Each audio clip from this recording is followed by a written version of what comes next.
Hey guys, in this video we're going to actually show you how to adjust the C-clip in your carburetor. I've got a carburetor already taken off the unit here, but what you're going to do is typically you have your throttle cable that's going to be in this. In this case it's a spare carb, so we don't have the throttle cable installed, but what you're going to do is unscrew the top of the carburetor when you have it off the unit. When you pull it out, you're going to have the throttle cable that's going to come through the top of the carburetor, through your spring, and then it's going to actually go through this little slit here and then stop at the bottom. So what you're going to do is compress the spring. It's going to make the throttle cable pop out. You're going to slide it out of the slit, and then you're going to have access to this slide. What you're going to do is push this needle down, and there is your needle. This is your stay clip right there, and this is your C clip. This is the adjustment that you can change if you want to dial in your carburetor. It's sputting out a little bit and you've already done your main jet adjustments. This is kind of the last step to dial it into perfection. Basically all you want to do is, typically on most of the carburetors, it's going to be set at the middle clip. This one's set a little down. It's set for a 125. If you need some more fuel, push it down. If you need less fuel, push it up. So really all you have to do is just push it down like that. Yep. And the clip came off. All you got to do is pop it back on where you want it to be. Right there. So I moved it up a couple clips.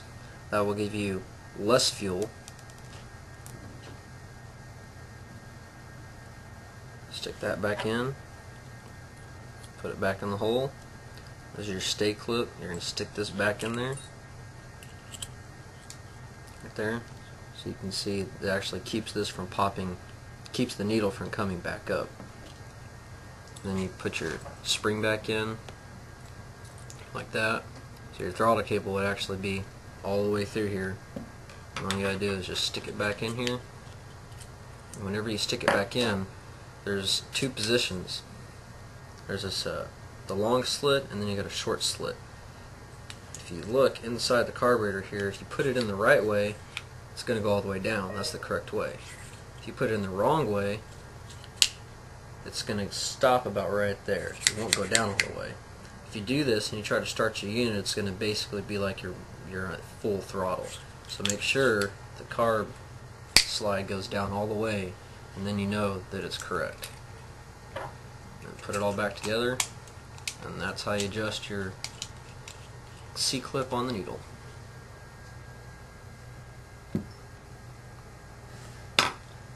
Hey guys, in this video what I'm going to do is show you a couple different things. I guess you could probably call this a carb rebuild video or a carb clean video.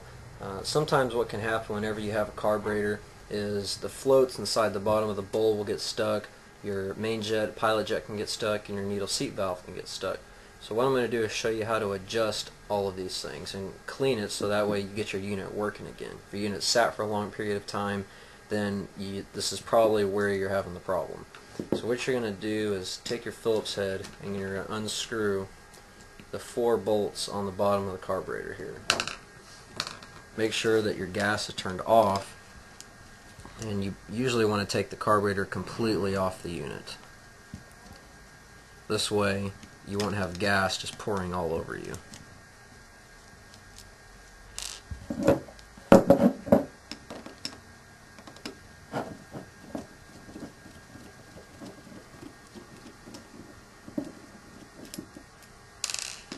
Typically on the carburetors you're going to have 4 bolts like this.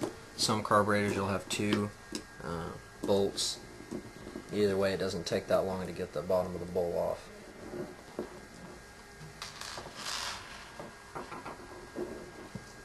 All you got to do is pop the bowl right off.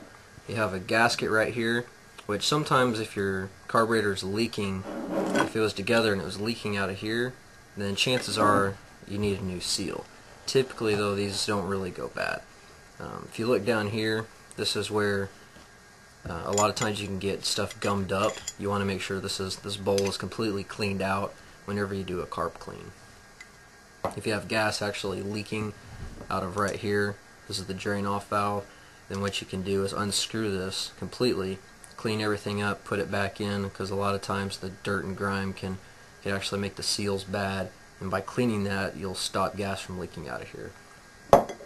A lot of times if your floats are stuck, they won't move up and down, or if they're stuck down, what can happen is it can cause gas to leak out of either into the intake or out into the air filter if the float is stuck down.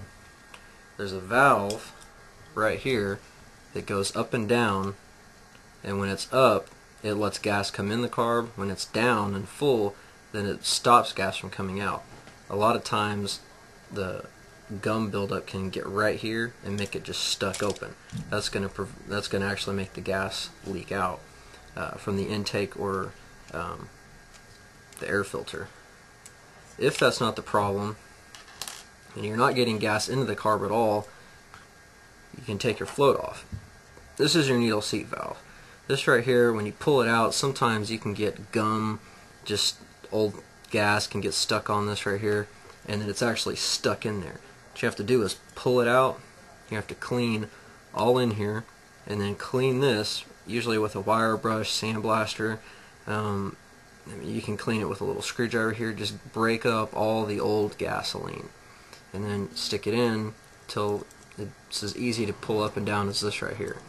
And this is really our most common problem with older units or units that came in from China. This is actually sticking, and it's not allowing gas to get into the carburetor, into the motor.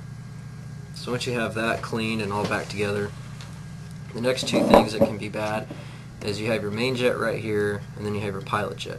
The pilot jet is what provides fuel to start the actual motor.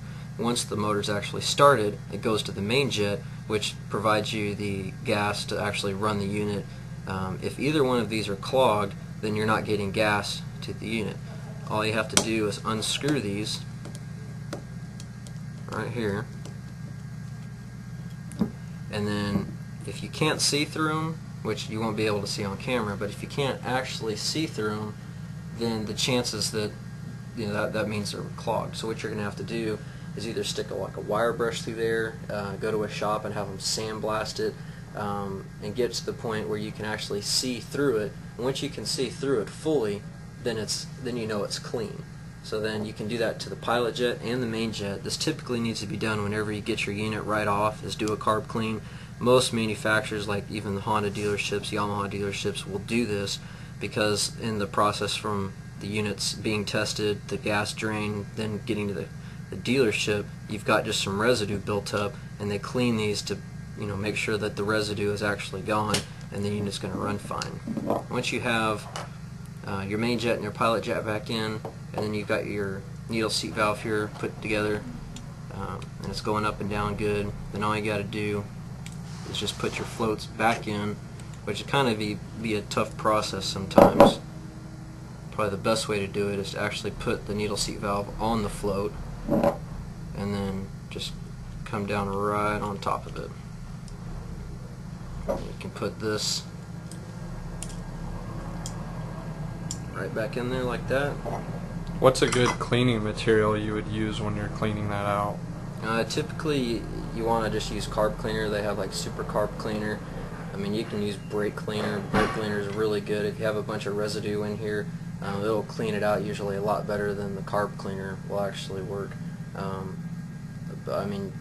But really those two things is what you want to use. Is that something I can buy from you on the website when I buy it? Yeah, we have all the stuff is for sale on the website, like the super carb cleaner, brake cleaner, and we have specific like carb cleaners you can buy on the site. We also have the main jets and the pilot jets for sale, so if it's just too clogged you want to buy a new one, or if you're at altitude and you need a bigger jet, then you can also buy the jets online as well. The needle seat valves you cannot buy. Those Chinese guys don't actually bring them over here separately. So if you can't clean it and you just don't want to mess with it, then you probably need a new carburetor.